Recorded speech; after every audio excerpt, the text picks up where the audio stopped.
If an entire American town disappeared overnight, and every government record proving it ever existed was erased, would you believe it? Because hidden deep in the Atlantic Ocean, somewhere beyond the ordinary shipping routes off the eastern coast of the United States, sailors have whispered about an island that should not exist. An island where an entire town simply vanished. No explosions, no war, no tsunami. Just hundreds of people disappearing without leaving behind a single body. Today, the island remains absent from every official map.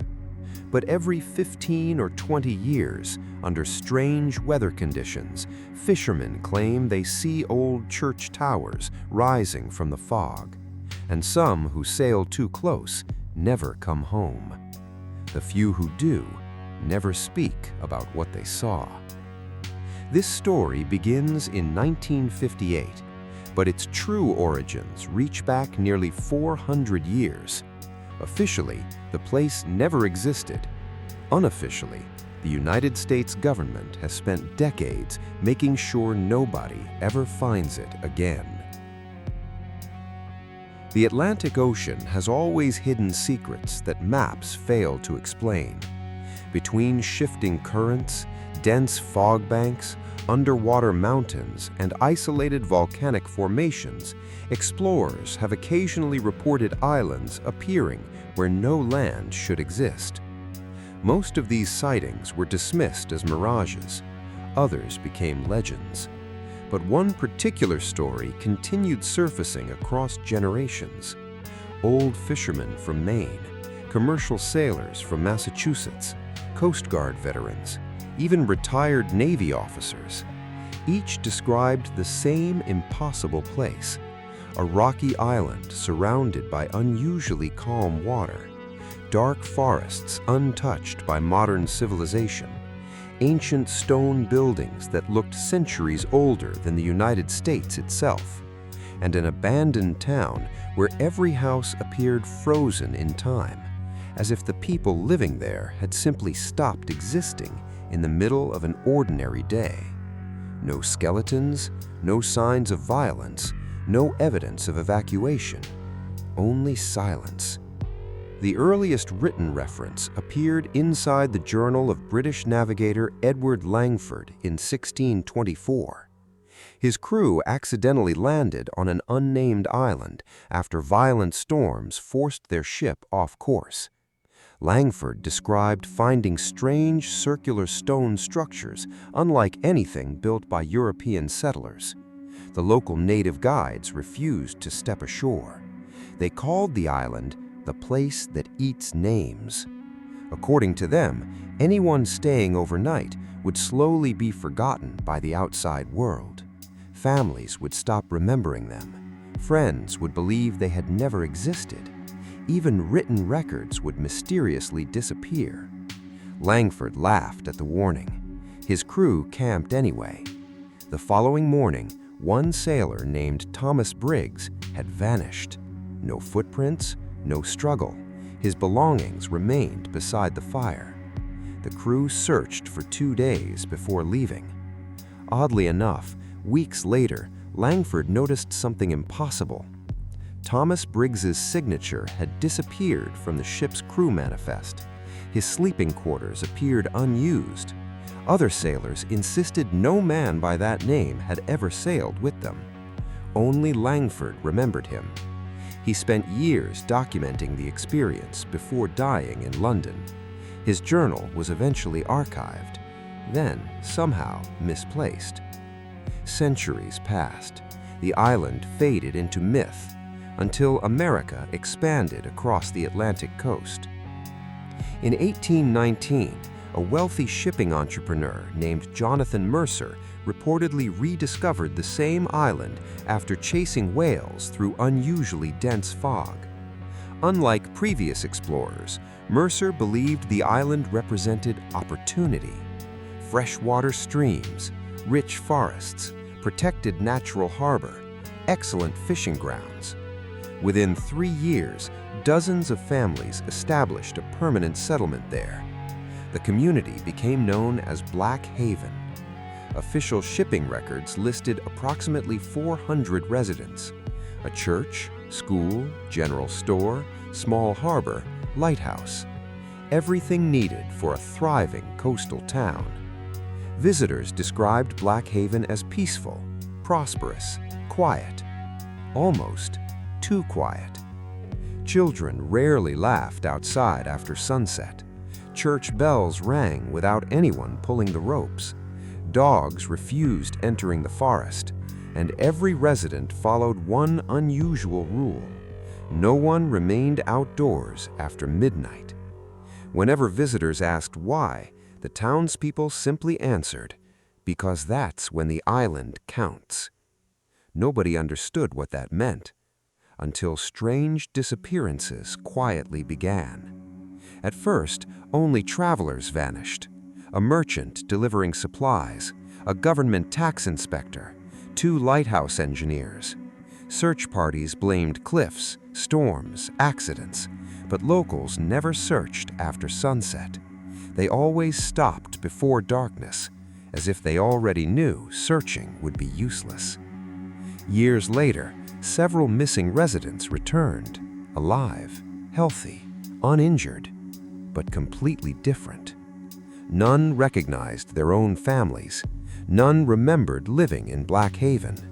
Each repeated one identical sentence before falling into uncontrollable terror: "There are more people beneath the island than above it."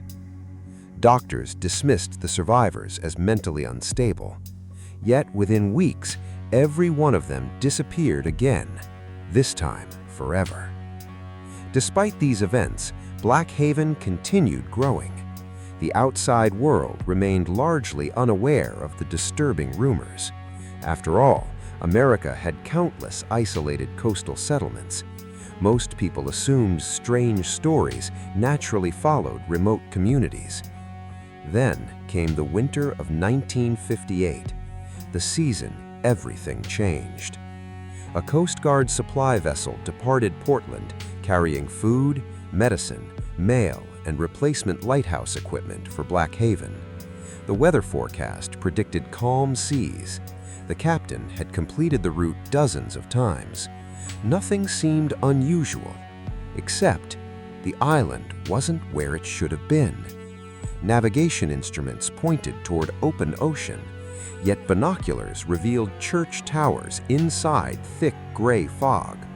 The captain adjusted course. Crew members reported hearing distant church bells, then children's voices, then absolute silence. Radio contact suddenly failed. Compasses began spinning. The ocean became unnaturally still. Not even the wind disturbed the surface. When the vessel finally reached the harbor, every boat remained tied exactly where fishermen had left them. Dinner tables still contained half-eaten meals. Laundry hung motionless between houses. School books lay open on classroom desks. Clocks in every building had stopped at exactly 12:17 a.m. But there wasn't a single person anywhere. Not one child, not one elderly resident, not even an animal. It looked as if the entire town had simply stopped existing. And hidden inside that abandoned church, the rescue crew found something carved deep into the stone altar. A message that no one could explain. We were warned not to count the bells. What they discovered next beneath that church would become one of the most heavily suppressed maritime mysteries in American history. The silence inside the church felt unnatural. Not the ordinary silence of an abandoned building, but something heavier, as though every sound had been swallowed before it could exist. Captain Robert Hayes slowly stepped toward the stone altar where the strange message had been carved. We were warned not to count the bells. The letters were deep, uneven, and freshly cut, despite the thick layer of dust covering everything else. "Who wrote this?" one of the Coast Guard officers whispered. No one answered. A cold breeze drifted through the sanctuary, even though every door and window remained shut. Then, one of the sailors noticed scratches across the old wooden floor, hundreds of them, long parallel marks leading directly behind the altar, as if something incredibly heavy had been dragged underground. Hayes knelt beside the marks. They weren't random. The grooves formed a path ending at a massive stone slab hidden beneath an old rug. 4 men struggled to move it. When the slab finally shifted, a stale breath of icy air rose from the darkness below. A narrow spiral staircase disappeared into the earth. The stone walls looked far older than the church itself. This passage had clearly existed centuries before Blackhaven had ever been built.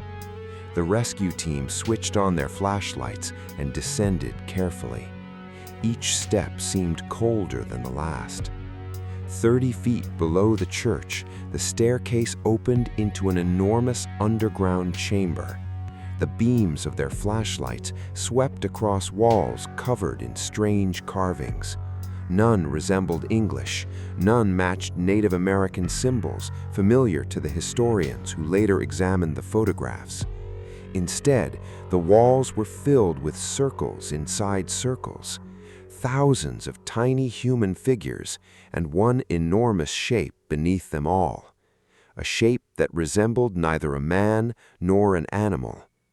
In the center of the chamber stood dozens of stone pillars arranged in a perfect ring. Each pillar carried a single name, not family names, first names: Emma, Daniel, Joseph, Sarah, Michael. Hundreds of them. The names matched residents listed in Blackhaven's final census records. One sailor reached out and brushed dust from nearby pillars.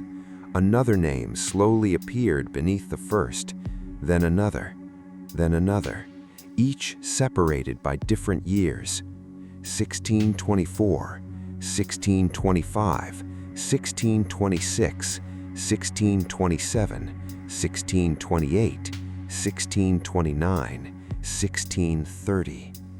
Captain Hayes frowned. "These aren't gravestones," he muttered. "They're records." The deeper they explored, the stranger the chamber became. Behind the stone circle, they discovered thousands of handwritten journals stacked on ancient shelves carved directly into the rock.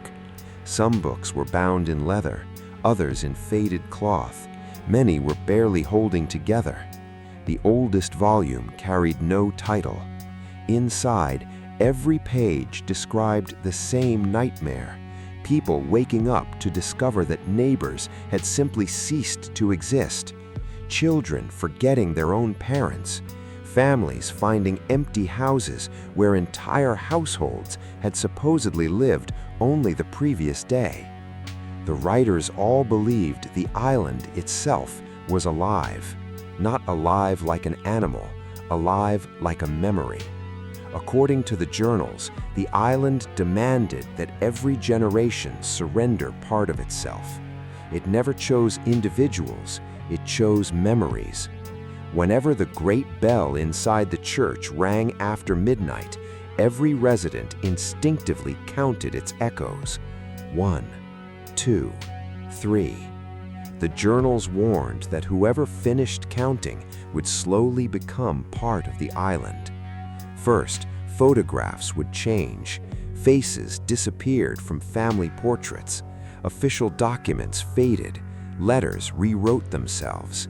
Eventually, the victim vanished, not only from the town, but from history itself. Only a handful of people retained fragments of memory. Those survivors described hearing whispers beneath the ground, calling their names night after night. Many eventually walked willingly into the forest, never returning.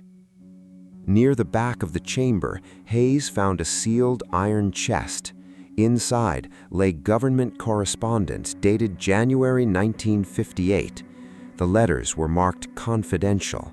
One document immediately caught his attention. It stated that federal researchers had secretly visited Blackhaven months before the disappearance, after receiving reports of localized historical anomalies. The report described impossible observations: compasses lost true north, photographs developed with extra people standing in the background, voices recorded where no speakers had been present. Most disturbing of all, researchers documented that the town population changed depending on who counted it. One investigator counted 418 residents, another counted 426, a third counted only 391. Each insisted the others were mistaken.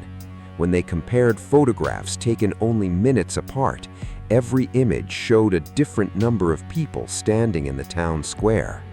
The final page contained a handwritten warning: "Do not allow the bells to ring after midnight." Unfortunately, the final entry had been written 3 days before every resident disappeared. As Hayes lowered the report, a metallic sound echoed somewhere deep beneath the chamber. Clang. Every member of the rescue team froze. Another bell. Far below them. Impossible. The church bell above had been silent since their arrival, yet the sound continued. Clang, clang, clang. One sailor instinctively whispered, "Only 3." Hayes immediately shouted, "Don't count!" But it was too late. The young sailor stopped moving. His flashlight slipped from his hand and rolled across the stone floor. He stared into the darkness with empty eyes. Then, in a calm voice that sounded strangely unlike his own, he spoke. "They're still here." Everyone turned to him. "What do you mean?" Hayes asked. The sailor slowly raised one trembling finger toward the darkness beyond the pillars. "They never disappeared." The flashlight swung in the direction he was pointing. At first, there was nothing. Then, one by one, hundreds of human silhouettes emerged from the darkness between the stone columns. They stood perfectly still, watching, not breathing, not blinking, as though they had been waiting for someone to return. And among them stood children, fishermen, teachers, and families wearing clothing from every century Blackhaven had ever existed. None spoke, none moved, but every single one smiled. Then, all at once, the underground bells rang again. The first bell echoed through the underground chamber like a heartbeat beneath the earth. Then came the second, and the third. The smiling figures standing between the stone pillars did not move, yet somehow they seemed closer. Captain Robert Hayes raised his flashlight, but the beam flickered violently, casting long, distorted shadows across the ancient walls. "Nobody counts," he shouted. "Whatever happens, don't count the bells." The rescue team backed toward the staircase. One sailor grabbed the young crewman who had whispered, "They're still here." The man's skin felt freezing cold. His eyes never blinked. "They've been waiting," he murmured. "Every generation brings them new memories." Suddenly, every flashlight went dark. For one terrifying second, absolute darkness swallowed the chamber. Then the emergency lanterns clicked on. The stone pillars were still there, the carvings remained, but the silent figures had vanished. Only wet footprints stretched across the floor, leading deeper into a tunnel no one had noticed before.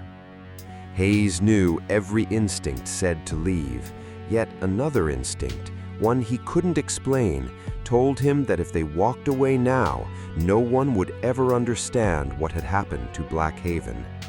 Against his better judgment, he ordered 4 volunteers to follow him.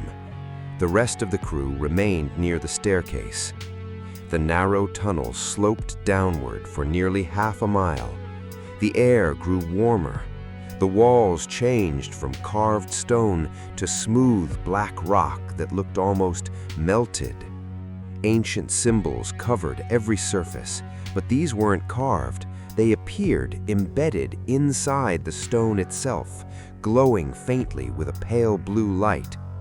Finally, the passage opened into an enormous underground cavern. Everyone stopped. Before them lay what looked like an entire second town. Rows of old houses, a marketplace, a dock, even a schoolhouse.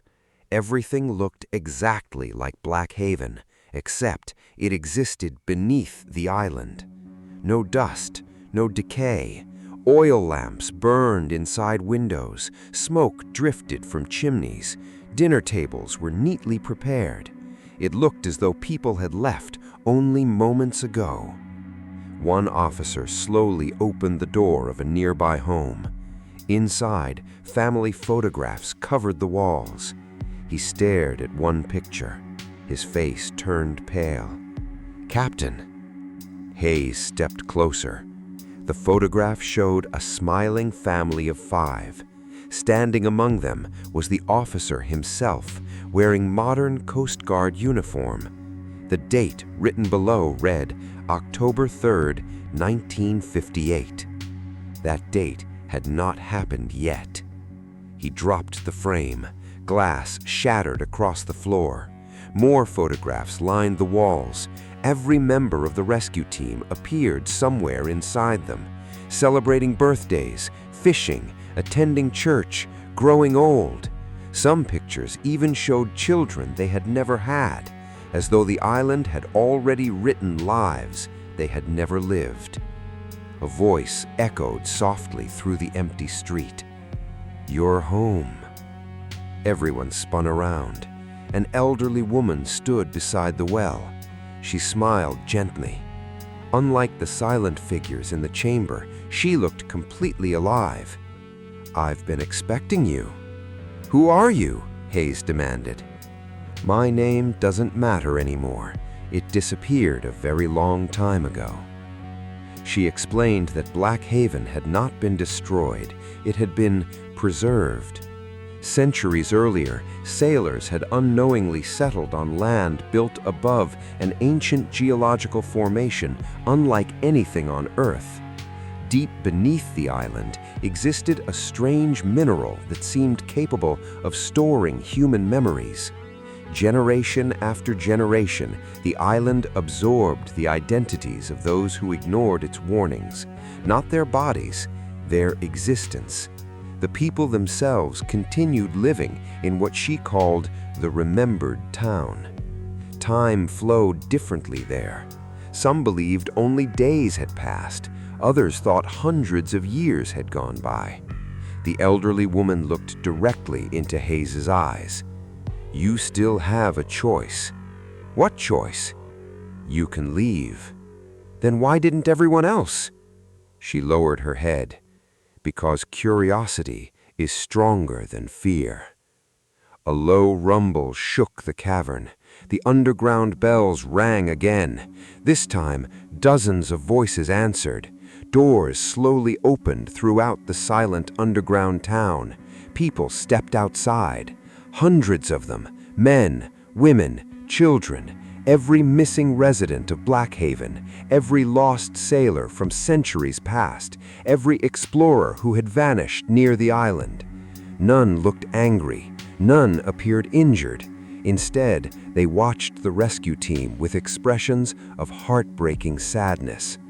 One little girl walked toward Hayes carrying a faded teddy bear. "My mommy says you shouldn't stay after the 7th bell." Hayes felt a chill race through his body. "7th?" The girl nodded. "You've only heard 6. At that exact moment, the 7th bell began to ring. The entire underground town froze. The smiling faces disappeared. Every resident slowly turned toward the ceiling, as if listening to something enormous moving above the island. Then the ground cracked. A deafening roar echoed from somewhere far below. The glowing symbols across the cavern walls brightened until they looked like rivers of blue fire. The elderly woman's calm expression vanished. For the first time, fear filled her eyes. "It's awake. You must run now." Behind the underground town, the darkness itself seemed to shift, not like a shadow, like something inexplicably massive was rising beneath the island. And then, two enormous golden eyes opened in the darkness. The golden eyes did not blink. They simply watched. Their glow spread across the cavern, revealing the outline of something so enormous that the human mind struggled to understand it. It was not a monster in the ordinary sense. It had no clear shape, only shifting layers of stone, roots, crystal, and darkness woven together as though the island itself had awakened. The elderly woman stepped backward. "It doesn't hunt people," she whispered. "It hunts memories." The cavern trembled. Cracks raced across the streets of the forgotten town as every bell above rang together in one deafening chorus. Captain Robert Hayes shouted, "Move! Everyone back to the tunnel!" The rescue crew sprinted through the underground streets. Behind them, the ancient town began dissolving into thousands of glowing fragments, like pieces of forgotten photographs drifting into the air. The people who had lived there did not run. They simply stood in silence. Many smiled sadly. Others waved goodbye. One elderly fisherman called after Hayes, "Tell them not to look for us." Another voice echoed through the collapsing streets, "The island remembers enough." The team reached the tunnel just as the ground split open behind them. A wave of blue light rushed through the passage. For a brief second, every member of the rescue crew experienced the same impossible vision. They saw Black Haven alive, children laughing outside the school, fishing boats returning at sunset, church bells ringing over the harbor, families sharing dinner together. Then the vision shattered like broken glass. The tunnel collapsed. Stone rained down around them. Captain Hayes pushed the last sailor onto the staircase before climbing out himself. As they emerged into the church, daylight poured through the stained glass windows. The storm had vanished. The ocean outside looked perfectly calm. But something was wrong. The abandoned town they had explored only hours earlier no longer existed. Beyond the church stood nothing except dense forest and empty cliffs. Every house, every street, every building gone. Only the old stone church remained. The lighthouse had disappeared. The harbor was gone. Even the road leading through town had been swallowed by the earth. It was as though Black Haven had never been built. The rescue team rushed back to their vessel. Without speaking, the captain ordered full speed away from the island. No one argued. No one looked back. Only after reaching the mainland did they begin comparing notes. Each remembered the journey differently. Some insisted they had entered dozens of underground rooms. Others remembered only the church. One sailor claimed there had been 12 people in the rescue party. The official manifest listed 11. No one could explain the discrepancy. Months later, historians searched government archives for records of Black Haven. Nothing. No census, no property deeds, no shipping registry, no nautical maps. Even old nautical maps showed open ocean where the island should have been. Captain Hayes kept one item hidden for the rest of his life. Inside his desk lay a faded photograph recovered from the underground town. It showed the rescue team standing together on the church steps. Everyone smiled at the camera. Behind them stood dozens of townspeople, and in the center of the crowd, a young girl holding a teddy bear. On the back of the photograph, someone had written a single sentence in careful handwriting. Some places are not meant to be conquered, they are meant to be remembered. Hayes never returned to that part of the Atlantic, neither did anyone from his crew. Years later, young sailors would occasionally report seeing a church tower rising through thick fog before disappearing again with the morning sun. Veteran captains always gave the same advice: change your course, don't follow the bells. Some mysteries are worth leaving alone. Perhaps the greatest danger is not what waits in the darkness, but the belief that every mystery must have an answer. Some places remind us that nature, history, and human curiosity all have limits, and sometimes the wisest decision is to turn back before crossing the final horizon, because not every forgotten place is waiting to be rediscovered. Some are waiting to be left alone forever.